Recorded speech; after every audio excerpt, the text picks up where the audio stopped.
साथियों नमस्कार, आप सभी का हार्दिक स्वागत अभिनंदन हमारे इस चैनल पर। इस चैनल का नाम आप लोगों का प्रेम और सौभाग्य की तरह रखा गया है। एबीएस 9 न्यूज़ पूर्वांचल आपके क्षेत्र की हर खबर पर नजर बना के रखते हैं।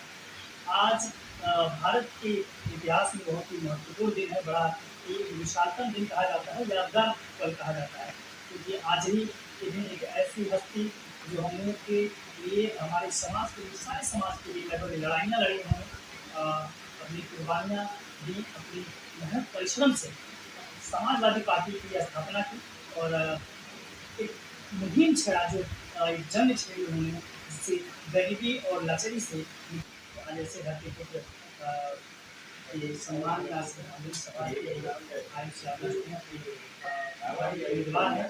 चूल्हापुर क्षेत्र से महाप्रधान का प्रत्याशी है, महाराष्ट्र का चुनाव लड़ रहे हैं। तो क्या कहेंगे आप नेता जी के आज प्रकृति? नेता जी पॉलिसी से हम ये कहना चाहते हैं कि हमारे नेता जी सदैव जनता के बीच में बने रहें और जनता के लिए काम किए। तमाम देख लीजिए 1991 में उन्होंने पार्टी बनाई, बाद में उन्होंने उत्तर प्रदेश जैसे बड़े राज्य में मुख्यमंत्री का दर्जा प्राप्त किया, तमाम रक्षा मंत्री भी रहे, तमाम पिछड़े वर्ग के लिए कार्य भी किए हमारे नेता जी। सदैव पूजनीय हम लोग के रहेंगे। तो उसी के उपलक्ष्य में हमारे यहाँ श्रद्धांजलि का जो कार्यक्रम रखा गया छोटा सा तमाम युवाओं द्वारा और सफलतापूर्वक किया गया। हम लोग आयुष भाई आपको काफ़ी हम जानते हैं, आप व्यक्तिगत रूप से भी जानते हैं।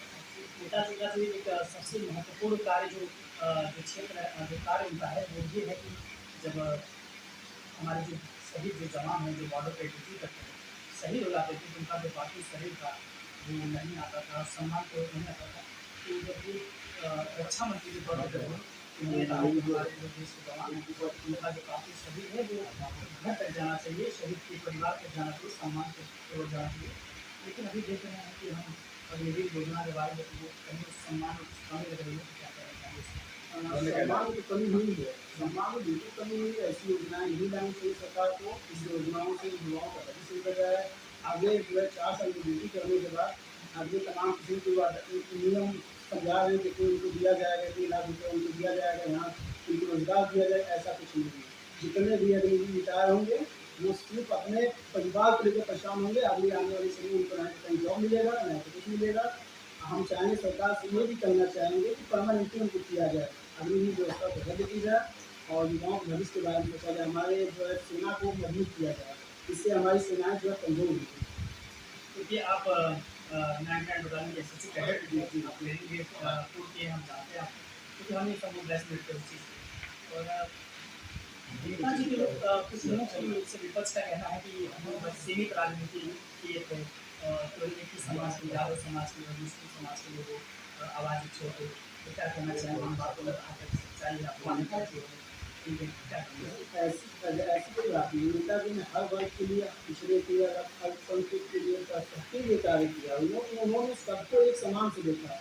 कभी ऐसा एक पार्टी को लेकर या फिर एक मतलब जो है समाज को लेकर कभी नेताजी ने काम नहीं किया। अगर जितने भी आप कार्य देखेंगे उत्तर प्रदेश में, सिर्फ नेताजी की देन है कि वो सब कार्य हुए हैं। चाहे आप कहना देखिए, मान लिया अखिलेश यादव की देन है।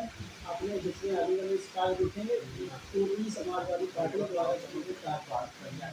अभी तक जो है हमारे सांसद भी 1.5 साल के लिए थे, माननीय भैया देशलाल यादव जी। उन्होंने अभी एक बहुत मतलब एक गाना निकाला है, अभी जो देखे वीडियो उनका, जिसमें वो बुलडोजर बाबा के नाम से एक गाना आया बुलडोजर बाबा के। एक पढ़े लिखे शिक्षित और एक पॉपुलर अभिनेता जो है ऐसा कह रहा है, हमको तो शर्म आती है इसे। और गाने का पॉपुलर जो व्यक्ति थे तो देखते हैं, ऐसा उनको गाना नहीं बनाना चाहिए। अब बुलडोजर प्रथा को चलाने तो क्या साबित करना चाहते हैं? अगर आने वाली सरकार अगर 22 बजे पलट जाती सरकार, अगर मान लीजिए किसी भी सरकार आ जाए या किसी भी पार्टी की आ जाए, अगर वही नियम आपके ऊपर लागू करे विदाउट कोर्ट परमिशन, विदाउट कोई कार्रवाई के आपका घर तोड़ा जाए, तो आपको कैसा लगेगा? तब तो आप कहेंगे कि सब सरकार के साबित हो रहा है। तो ऐसा नहीं होना चाहिए। जो भी नियम कानून कोड बना है, संविधान बना है, उसके तहत चलना चाहिए। चाहे वो कोई भी व्यक्ति हो, कोई भी नेता हो। नेता संविधान से परे नहीं है, नेता संविधान से बड़ा नहीं है, कोई भी व्यक्ति हो। क्योंकि हर एक दिन में आप देखे होंगे और जो चिजाई हमारे हैं गवई साहब, जी, उनके जी। ऊपर जूता फेंक दिया गया। हालाँकि वो इस देश की न्यायपालिका की सर्वोच्च कुर्सी पे बैठे हैं। तो विरोध आप कई तरीके से कर सकते हैं। क्या आपको लगता है कि उनके ऊपर जूता फेंकना और धर्म जो है धर्म क्या व्यक्तित्व इंसान के व्यक्तित्व से बड़ा है? क्या जी, है? बिल्कुल नहीं। धर्म जो है किसी के व्यक्ति से पर्सनल जीवन से बड़ा नहीं है। इंसान इस समय इतना धर्मवाद हो गया, इतना जातिवाद हो गया। मैं देख रहा हूँ युवाओं तमाम किस्म के युवा है जो सोशल मीडिया पे भी कंट्रोवर्सी शुरू कर दिए हैं। और रही बात सिंचाई जो है हमारे गवई साहब, इनके ऊपर जूता फेंकना वो संविधान के खिलाफ है, संविधान के विरुद्ध है। उस व्यक्ति के ऊपर कठोर से कठोर कार्रवाई होनी चाहिए और उसको सजा मिलनी चाहिए। ऐसा नहीं करना चाहिए। भले वो दलित समाज के से आते हैं, लेकिन है तो इंसान, सर्वप्रथम इंसान।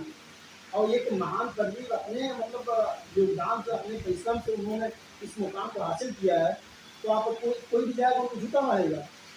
यही है, यही बीजेपी कहती है ना कि हम जातिवाद की राजनीति नहीं करते हैं, धर्मवाद की राजनीति नहीं करते। टोटली इनके इनके माइंड में जो है, माइंड होगा पूरा धर्मवाद को लेकर, जातिवाद को लेकर, युवाओं की बेरोजगार करने के लिए। इनके पास कोई योजनाएं नहीं है। आयुष जी, एक और अभी एक रिपोर्ट आई है जो कि शेड्यूल ट्राइब्स के लिए, शेड्यूल के लिए अनुसूचित जाति और अनुसूचित जनजाति के ऊपर कि उनका जो शोषण है, जो हत्या है, जो बलात्कार है, वो सबसे ज़्यादा जो भारत के जो 28 राज्य हैं, उस राज्य में उत्तर प्रदेश जो है रैंकिंग अगर देखा जाए तो वो टॉप में नंबर 1 पे आ चुका है। तो क्या कहिए इसका? देखिए, कहीं न कहीं इसमें सरकार की लापरवाही है, शासन प्रशासन की लापरवाही है। जबकि इसको रोका जा सकता है, एकदम पूरा रोका नहीं जा सकता, फिर भी इसको कंट्रोल किया जा सकता है। आज अपराध के मामले में हमारा यूपी, उत्तर प्रदेश जो सबसे टॉप पर है। किसकी देन है? सरकार क्या कर रही है? आपकी अगर पिछली सरकारों ने कुछ नहीं किया, तो आपको जनता ने चुना। आपको अगर जनता ने चुना है तो आपका कर्तव्य बनता है कि उसको रोकिए। जो उन्होंने गलत किया है, उसको मत गिनवाइए। आप प्रेज़ेंट टाइम में सत्ता में हैं, आप उसको सही करिए। अगर जनता ने आपको चुन के भेजा, सही करिए। आप दूसरे को ब्लेम लगाने से और उसको दोष देने से होगा क्या? क्या फ़ायदा निकलेगा? उससे जनता को क्या मिलेगा? आपको पार्टियाँ जो है एक-दूसरे को ब्लेम लगा रही हैं। वो पार्टी अब मान लीजिए जो सत्ता में, वो जो विपक्ष में, उनको ब्लेम कर रही है, जो विपक्ष में वो सत्ता पक्ष को ब्लेम कर रही है। बीच में युवा के बारे में कौन सोचेगा? गरीब के बारे में कौन सोचेगा? हमारे शिक्षकों के बारे में कौन सोचेगा? इसको भी सोचना चाहिए। जैसे भी जीएसटी रिफॉर्म होगा, हालांकि उससे जीएसटी का बड़ा मुख्यमंत्री जी बाजारों में घूम करके उसका रेट दिखा रहे थे, उसका बेनिफिट बता रहे थे। तो आपको कितना लगता है कि जीएसटी का जो है लाभ जो है रिफॉर्म हुआ है, यानी पहले जीएसटी का रेट बढ़ाया गया, फिर उसके बाद जीएसटी का घटाया गया, तो इस पे आपकी क्या प्रतिक्रिया, आपको क्या क्या ऑब्जर्व कर रहे हैं, क्या महसूस कर रहे हैं? देखिए, महसूस करने वाली बात नहीं है। अगर मान लीजिए वही तो हो गया, एक हम किसी को जाए, एक थप्पड़ मारें, उसके बाद बारहवीं जाने सॉरी बोल दें। हाँ हाँ। आखिर 8 साल तक आप ये जीएसटी सक्सेसफुल नहीं थी, तो 8 साल में आपने क्यों लागू किया वो? 8 साल तक यानी जनता की कोई कसी नहीं कमाई, आप फिर से जीएसटी लगा दी। उसके बाद एकाएक आप जीएसटी में कुछ संशोधन किए, कुछ जो है संशोधन करके कुछ दामों घटाया, तो आप कह दिए कि हम ये महोत्सव करवा रहे हैं, जीएसटी महोत्सव, क्या क्या महोत्सव करवा रहे हैं, तमाम चीज़। इसी का लाभ क्या होगा? अगर आप पूरा खत्म कर देते जीएसटी, तब समझ में आती कि हाँ, जनता को भी आपने आपको कुछ संवेदना है, तो महंगाई कम करने के लिए आपने जीएसटी कम किया। और एक हमारे गोरखपुर के सांसद हैं, माननीय रवि किशन जी, आप लोग उनको जानते हैं, वो लोकप्रिय अभिनेता भी रहे हैं और इस समय प्रेजेंट टाइम के सांसद भी हैं। उन्होंने ऐसा ऐसा मतलब बात जो है समाज में रखी, जनता के बीच रखी, कि कह रहे हैं कि डायरेक्टली आधा सामान हो जाएगा। जैसे 1000 रुपये का सामान आप जाएंगे, जीएसटी जब लगी थी तो 1000 रुपये का सामान था। अब जाएंगे वो कट के आधा हो जाएगा, 500 को हो जाए, ऐसे हो जाएगा। ऐसा संबोधन ऐसा हो ही नहीं सकता। कितना जीएसटी खत्म हुई? अगर मान लीजिए कोई सामान 100 रुपीज़ का है, उस पर 20% जीएसटी लगी है। अगर मान लीजिए 10% करेंगे, कम करेंगे उसको, तो कितने की हो जाएगी वो? बहुतों की तो जो है 90 रुपये हो जाएगी वो। यही होगी ना? ऐसे ऐसे मतलब पढ़े लिखे लोग, ऐसे लोग, ये लोग जो बातें करते हैं, बेवकूफ़ों वाली बातें करते हैं, तो समझ में नहीं आता है। मान लीजिए जो नहीं पढ़ा लिखा है, वो तो मान लीजिए कुछ कह सकता है। जो पढ़ा लिखा है, ऐसे भाषाओं का प्रयोग नहीं करना चाहिए। एक बहुत ही महत्वपूर्ण सवाल हम आपसे पूछ रहे हैं। ऐसा बहुत ही लोग पिछड़े वर्ग के लोग हैं, आगे समाज के लोग हैं, भारतीय जनता पार्टी के समर्थन में लोग जा रहे हैं और क्या लगता है कि अब वो अपने निजी स्वार्थ की वजह से जा रहे हैं या कि जो राजनीति उनको पसंद आ रही है या समाजवादी विचारधारा है, उस विचारधारा से वो अपने आप को संतुष्ट नहीं करता है। नहीं, ऐसा कोई नहीं है। देखिए, जो भी पार्टी छोड़ के जा रहा है, वो या तो करप्शन लिप्त है, या तो उसके भ्रष्ट काम है, तभी वो बीजेपी ज्वाइन कर रहा है, उसकी मजबूरी में। अगर वो बीजेपी ज्वाइन नहीं करेगा, तो जानते हैं क्या होगा? उनके ऊपर ईडी सीबीआई की जांच जाएगा, इनकम टैक्स वाले जाएंगे, तो वो परेशान होंगे। इससे बेटर है कि जो सरकार सत्ता में है, उनका ये दामन वो थाम ले, वो सुरक्षित अपने आप को महसूस करें, क्योंकि उनके पास करप्शन का पैसा है। उसको बचाव के लिए, 2 नंबर के पैसे के बचाव के लिए वो क्या करेंगे? सत्ता पक्ष में जाएंगे। तो यही रीजन है कि जो सपा छोड़ के या कोई भी पार्टी छोड़ के बीजेपी में जा रहे हैं, यही रीजन है कि करप्शन। आप जो आप क्षेत्र से आप चुनाव लड़ रहे हैं, तो अभी क्षेत्र में आप जा रहे हैं तो कैसी प्रतिक्रियाएँ मिल रही हैं आपको? क्योंकि अभी आप युवा हैं और पहली बार चुनाव में आप मैदानी क्षेत्र में हैं, मैदान में हैं, तो बहुत सारे कॉम्पिटिटर भी आपको वहाँ मिल रहे हैं, तो कैसी जनता से क्या प्रतिक्रिया आपको मिल रही है? देखिए, बात कंप्यूटर की नहीं होगी, बात आपकी है कि आपके व्यक्तित्व की पर्सनल मामले की। आप जनता के बीच में क्या समझा पा रहे हैं, कैसे बात करते हैं, क्या मतलब आप अलग अलग योजनाओं के बारे में बता पा रहे हैं, वो महत्व रखता है। आप जनता की समस्याओं को कैसे हल करेंगे, वो महत्व रखता है। अभी पिछले आए दिन में कितने कितने विधायक हुए, कितने सांसद हुए, कितने जिला पंचायत हुए, कितने बीडीसी, कितने प्रधान हुए, लेकिन आज किसी भी एक गांव की जो है मामला उठा के देख लीजिए, किसी भी गांव में विकास नहीं हुआ। तमाम आएंगे, जब चुनाव आएगा तमाम लोग आएंगे, फला फला वादे करेंगे, वादे कोई पूर्ण नहीं होते हैं। अभी तक जाके किसी भी गांव को उठा के देखिए, नाली तक साफ नहीं करवा पाएंगे, क्या बात करेंगे? बताइए, ऐसे समाज में विकास होगा? जब आप चुनाव आता है तो तमाम किसी को वादे लेकर आते हैं कि मैं ये करूँगा, वो कर दूंगा। आप जनप्रतिनिधि है, तो आपको बनता है कि आप अपने समाज जनता में जो चुना है उसके लिए कुछ अच्छा करें, कुछ अच्छा समाज में बढ़ावा के लिए कुछ अच्छा कार्य करें। तो साथियों, मेरे साथ बहुत ही युवा और तेजतर्रार आयुष्य सामाजिक कार्यों में जो हमेशा तत्पर रहते हैं और समाजवादी विचारधारा से प्रेरित भी हैं और चुनावी मैदान में भी हैं, तो नए युवा हैं और नई रणनीति इनकी रहेगी।